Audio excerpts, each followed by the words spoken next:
What does it take to start a business? Hi, I'm Gina Anderson and I'm the owner of Dark Pines Candles. Today I'm going to answer that question for you. While I am going over this with you, I've got some markets coming up, so I got to restock my orders, and I'm just going to be working on prepping jars for making new scents while I'm talking. So if you see me working, don't worry about it. It's not a big deal. If you have any questions about what I'm doing, you can put them in the comments and I'm going to answer them next time. So what is the first thing you need to do when you're starting a business? Well, after figuring out that you like what you're doing, as far as like making candles,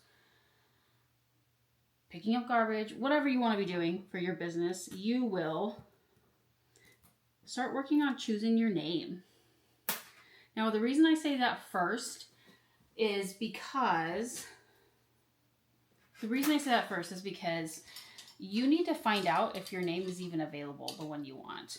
I did that a lot when I first started. I had some other names besides Dark Pines Candles that I was thinking about, and I would go check them out after, and I got excited, and I'd start designing the labels and doing all the things and kind of jumping the gun a little bit, and then I'd find out that the name was already taken. So save yourself a little time, choose your name first, and in that process, check it to make sure that nobody already has it.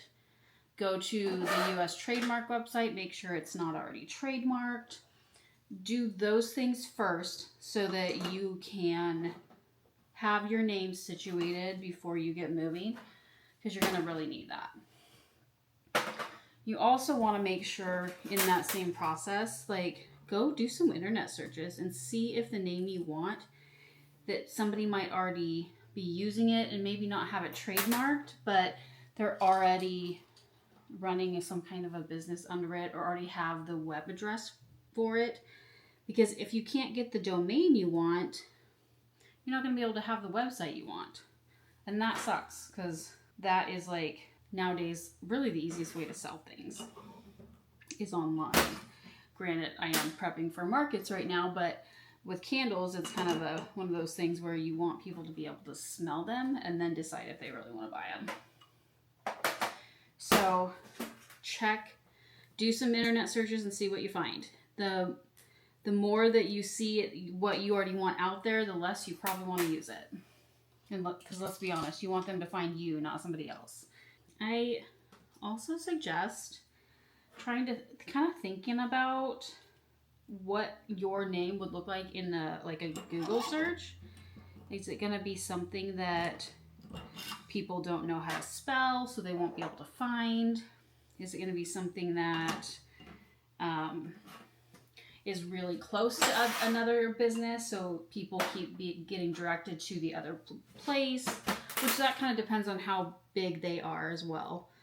But like, if you were going to do, let's just use one of my favorite suppliers, like Candle Science, for example, and you're switching it to Science Candles, it's not going to work for you because you don't have the built up traffic and customer base and Google searches that they do. So even if they try to come to yours, they'll end up at the other company, and you don't really want that.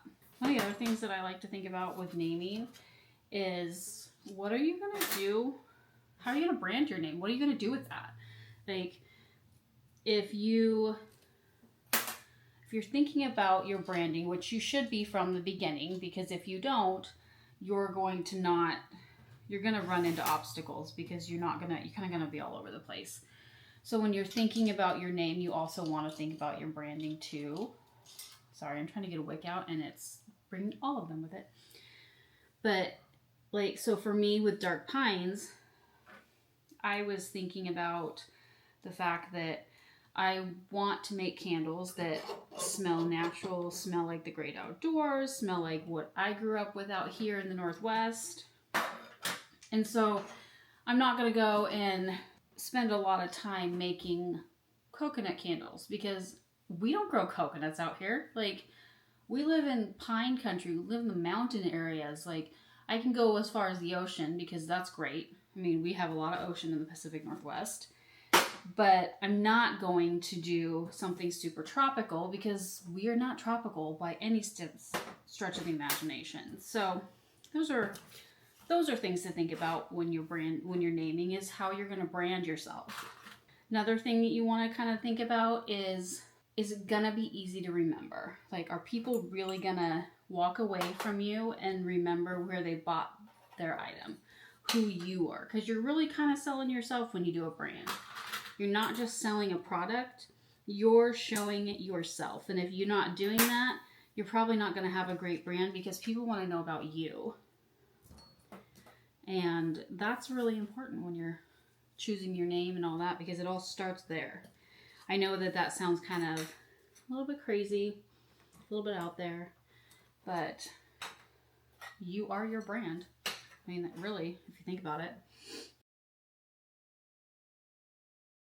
So the next thing that I want to talk about is what you do after you've chosen your name and you've found one that works for you, that is not already taken, it's not trademarked. Then you're going to look into the type of business you want to be. So there's a lot of business options out there. There's sole proprietor, there's LLC, there's S Corp, there's corporation. You have to figure out what is going to work for you and your business plan and growth, really. For Dark Pines, I did an LLC. Not everybody needs to do that, but for if you want to grow your business outside of your general area, you don't want to just be like selling at local markets, things like that, you probably want to consider something like that, because it gives you a little bit more protection than a sole proprietorship, and you have the option to expand a lot easier and not have everything attached to your personal income. Doesn't always fit everybody, and that's okay. There are a lot of people out there that are sole proprietors, and that is something that you're basically like Gina Anderson. You're the proprietor. You're the person running the business, doing business as Dark Pines Candles. There's nothing that changes your life with that, other than you can get a business license, which you do need for a lot of applications of selling. But it is the simplest. Like, everything flows through your personal income, but it is still a business. So you can get a business license. You can get if you have a sales tax in your state, you can get the tax exemption for when you're buying your supplies. There's things like that are you want to think about doing even if you're just going to be a sole proprietor, which is fine. It's not a bad thing. And if you're planning to stay small and maybe stay local, that might be the way to go, just because it's simpler. That's really it. It's simpler. For myself with Dark Pines, I would like to expand more, and I want to, do wholesale and do other things, and be able to sell out online, out of my local area. And so it's gonna take a little more for me to do that. And so I opted for an LLC. Kind of squirreled a little bit there, but in order to set up your business for your license, you're gonna want to go to your local Department of Revenue website, and there should be a spot for setting up a business license. And you start there. Once you've got your name settled, that's the next place you're going to go, is to set up your business. And you're also going to have the federal Department of Revenue. Actually, that's where you're going to go first. I apologize. I mixed those up, because you need to set up your Universal Business ID, which is called a UBI. And then once you do that, then you can set up your business license through your state and your city. Some cities require one, some are fine with just the state. my city requires it to sell, and they also require the city endorsement. So you have to know things like that for your area. Every area is different. I lived right outside of the city limits before moving into my house here, and I didn't have to have a city endorsement at that point. I was fine with just having the state license, and it was totally legal and everything was good. But once I moved into the city limits, I also had to get the city endorsement. So, and it was easy. It's no big deal. You really just add that on and pay the fee. And my fee was like, for around here, your original license is like $50. And then each, sorry, I got tweezers because I'm pulling off wicks stickers. Your individual endorsements that come after the straight license, they're like $5-10 a piece. It's really not bad. Price wise, it's not going to set you back a lot to get a business license. And so I would recommend that you do that. You also need to think about insurance, business insurance, because no matter what you're doing or what you're selling, or just like having a car and owning a home, you want to make sure that you're covered in case somebody comes back and says that maybe your candle exploded on them or something. Highly unlikely, but things happen. People sue. People get sue happy. So you want to make sure that you've got some business insurance. When you're doing something like a candle business, I would suggest finding something that has your regular business operating coverage, but also has coverage for when you're going out to like farmers markets or other events where you're in person, because some don't have that, and then you have to get it separately. But if you can get it to where you already have it in your policy, then you don't have to pay extra. So I would definitely make sure there are a bunch of different companies out there. Sometimes your car insurance company will do business insurance, so it's worth the research and the check. So after that, or even before, let me backtrack a little bit. One thing, once you choose your name and you find that nobody has it, that is actually probably the best time to purchase your domain name for the web, because you don't want to lose it. So pick your name, buy your domain, your website address, and then go ahead and get the business license. Usually a domain name, it's like $20 a year. It's not a lot. I actually picked mine and bought it through Shopify because I plan to use them, and I actually do still use them as my my store, my online store, and my purchasing system. And so it worked out really well because I could do everything in one place. I didn't have to have it like shifted over later because I bought it through another company. But you can get them all over the place. Like you can go with GoDaddy, you can do Shopify, you can do, God, there's a ton of them. But definitely get that purchased as soon as possible so that you can have it there and operating once you're ready to start building a website, if that's what you're going to do.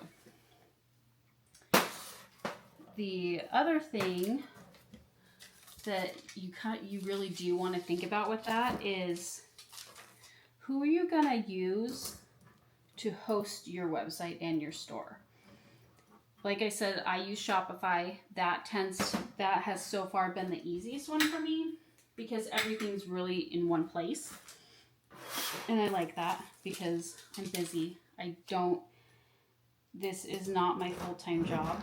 So I have other things I have to be doing, and I have a family. So I have to find what's going to be the most efficient way to run my business, and that is one thing I found. But there's other shop options like Wicks, and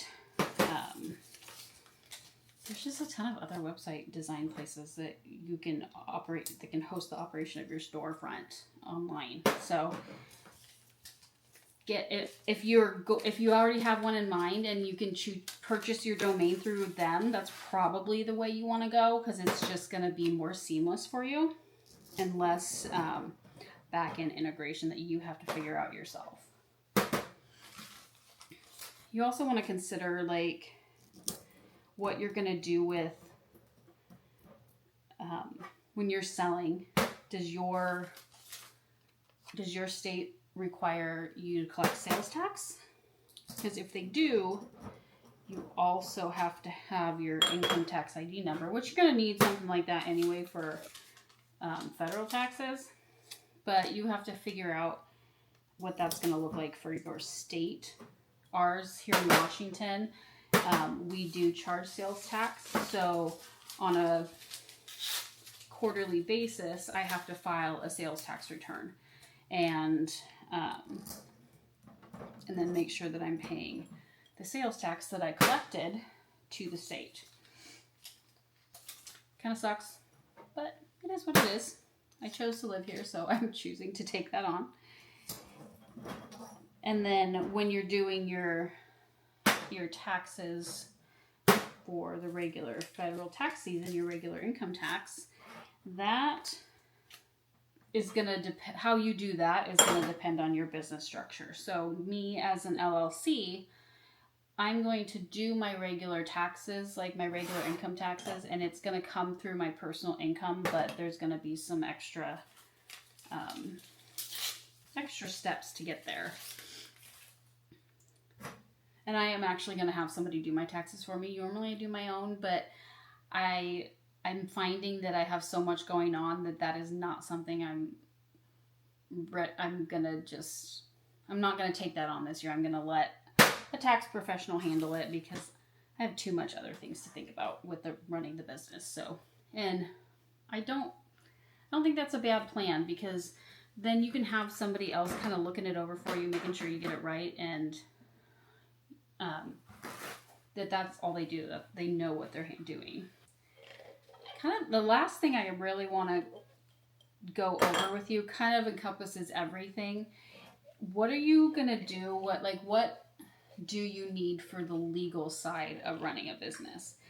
Now, there's a lot of people that want to go out and want to strictly use a business attorney and have everything checked out. And you can totally do that. But there's also cool services now that will do it for you, like LegalZoom. They'll help you set up your LLC, your sole proprietor, all of that. You can do it yourself through the Department of Revenue websites, or you can pay a little bit extra and have these companies help you. They also have other services that you can subscribe to that help with making sure that you're up to date on any changes, that you are filing your proper notifications to the state, that you're renewing your license on time. Like, they have all these different types of services that you can apply for, or not apply for, but subscribe to, and in place of having to have your own specific legal attorney. And they work just fine. I personally use LegalZoom, but there's others out there that will do the same thing, and it's really just do your research and choose what is going to work best for you. And if you don't like them, you can cancel and try somebody else. So you have those options. And they're not horribly expensive. I mean, I pay to have all my notifications come to me and show me how to file things the right way. I think I pay $199 a year, and they just keep on top of it and make sure that everything I'm needing to do as far as paperwork and the business side of all of that filing, all those filings, is that I know what I'm doing, I know where to go for it, and I don't have to spend a lot of time trying to figure out what's going on. So that's something to think about, but you are welcome to, I mean, you can try to do it all yourself. There are, the resources are definitely out there, but for the time it takes for researching and trying to figure out how to do the filings and all of that, sometimes it really is just you have to decide if your time is worth the money that you would be paying, or if it is more beneficial for you to pay a little bit more and have the time back. So it's kind of choices you have to make, but the options are out there so that you can either do all of the filings yourself and figure out what you need to file yourself, or have somebody else tell you what to do and then you just make it happen real quick. I know my personal preference on that sort of thing is to farm it out, because I enjoy the creative process more than I enjoy the business process, which is surprising because I went to school for business. But once I started doing this, the process of making the candles, designing the scents, doing all of that ended up being more my jam. And so this one is not working. So farming it out to somebody who knows better than I do was definitely a way for me to go. But it's not the way for everyone, so you choose your own adventure. With that being said, you just want to make sure, regardless of which route you're taking to get there, that you're always taking care of the tax filings and any business recording that you need to do. Otherwise, you can get audited and you can get busted and in trouble, and then you could lose your business, and you don't want that. You didn't put all this money to start it just to lose it. So definitely make sure you're getting that stuff handled. And then once you've got all that going on, then you can start the process of designing your logos, figuring out your brand, like what do you want your colors to be? How are you going to do all of that? But I'm not going to go too far into that right now because that really is something for another video. One thing I do want to also mention is that it's really smart to get a business banking account. So you're not running your business expenses and revenue through your personal account. You really do want to have them separated so that when you are filing all your taxes and doing any kind of federal reporting for your business, that it's really easy to delineate what was personal and what was business. And most banks have a business checking account options that you can get pretty easily. I had no trouble getting one set up here in my area. I actually chose a different bank than I normally bank at, but they've been really helpful because I wanted to try them out and I figured this was a way to do it. But they were really great and really helpful, and there are lots of different options for accounts that don't charge an arm and a leg for when you're just starting out, because let's be real, most of us do not have a huge amount of funds to start with. And so even though you might make deposits once in a while, you're not going to be able to hold $100,000 in that account for a long time. It's going to take a while for you to become profitable, and so you need something that's not going to charge you a lot of fees when you're starting. And that's okay. There's options out there for all of us, no matter what our size is or how our business structure is set up. We can find something that works out. You've got your banks and your credit unions everywhere nowadays, so just pick the one that works for you, and if you try one and it doesn't end up going exactly as planned, then you can jump ship and go for somebody else. That's not going, the process sometimes a little pain in the butt, but it's not worth any pain and heartache for you to not get where you want to be. So try them out, figure out what bank you want, and have that separate account for your business transactions. The other cool thing on that note is that I use Shopify, and within Shopify you can can do banking for you. Basically, you can keep your balance in there, get a debit card so you can make your purchases. It's actually kind of a nice setup. It makes it easier if you don't want to have to go and get an outside bank account. You can just leave your funds within your Shopify account and spend from there, which still does delineate the expenditures from personal for you because you're leaving them in your actual shop account.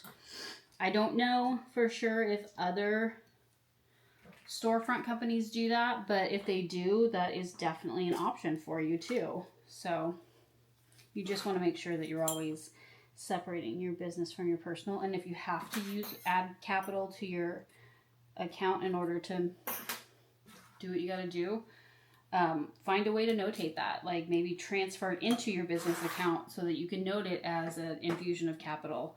And that way you're still having that separation of personal and business in your finances. So to get started, those are really the basics. Like I said, start with picking out your name. Make sure that it's not already taken and that it's not trademarked. Grab your domain. So go ahead and purchase your web domain name. Then get your business licenses and any kind of tax exemptions that you are allowed in your state. Then make sure that you're set up to handle all your tax filings and your federal reporting. And then you should be good to really get the ball rolling. That's all I did. And from there, I thought it was going to be a lot harder, but from there it was pretty easy. I got all the paperwork. I have it all saved. I have it everywhere I need it to be so that I can access it easily if I'm opening up a new vendor account or something like that, because they like to have your licenses on file, especially if you're trying to get a tax exemption for sales tax on your supplies. They want to have that information on file. So keeping it easily accessible is important, but also keeping it safe so that you don't lose it or nothing happens to it. You can still access most of it online, which is nice, but not everything is replaceable that way. So it is wise to have it in some kind of a locked file cabinet or fire safe box or something like that. But that is really the basics of starting your business as an actual business, not just a like a cottage home business or something. This is where you want it. This is the full-fledged business where you're getting your licenses and everything. And it is recommended, but not every state requires it until you hit a certain amount of income coming in. My state, it says not to, but then it says it doesn't, but then it says it does. So it's better to get it in the state of Washington. Just do your license and call it a day. But if you want to hear more about my journey of going through candle making and the things that I have learned and that I'm learning still, go ahead and hit that subscribe button and the notification bell, and it will notify you anytime a new video comes up. You are welcome to check out darkpinescandles.com to take a look at any of my candles, my room sprays, and diffusers, and I will see you next time. Have a wonderful day.